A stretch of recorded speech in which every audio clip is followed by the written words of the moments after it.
So today is a continuation of how to fix issues with the new DaVinci Resolve 17.2.1. So I mentioned in the last video that I was going to talk to you about how to get your macros back. So that's what we're going to cover in this video today. Let's get started.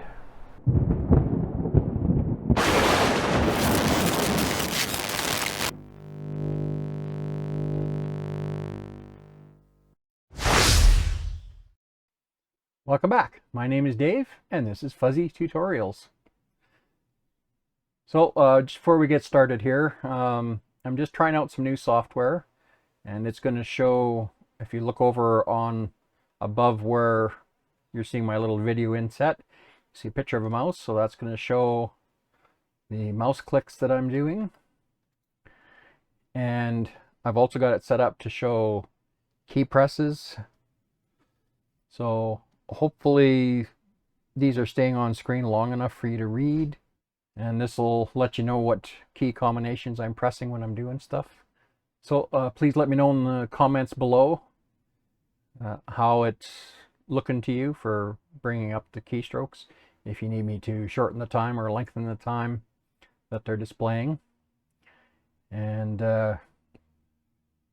we'll go from there. So let's get started. We're talking about macros. And if we look over here on the Windows Explorer on the right here, this is the location that you'll find them now. And this is where we got to move them from. So you notice there's nothing in here because I've already moved mine. But here we're going to be, if we actually just click in here to bring the whole path up. So it's going to be users and your username, app data, roaming, Blackmagic Design, DaVinci Resolve, Fusion, macros. So that's where those are living right now if they're not working for you. And you need to move them to this location here.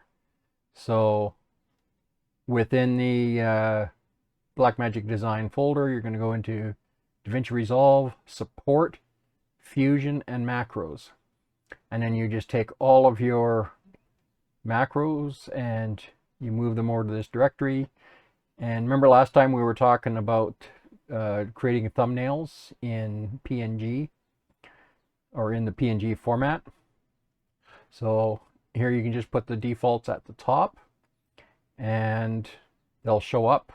And then if you want to have individual ones for each individual macro, you can create those and you just name them exactly the same as the macro, and then you add this extension to the end. So for different extensions. And now this is for Windows. If you're on a Mac, then the path is going to be a little bit different. You can find your macros now, and so you'll be in users, your username, library, application support, Blackmagic Design, DaVinci Resolve, Fusion, and then macros.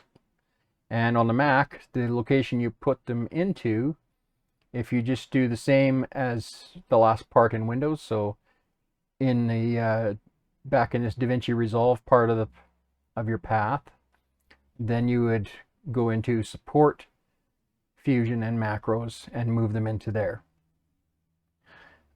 And that's it. That'll do it for you. So hopefully this quick tip got you the information you needed. Thanks for hanging out with us today, and we'll see you on the next one. Bye for now.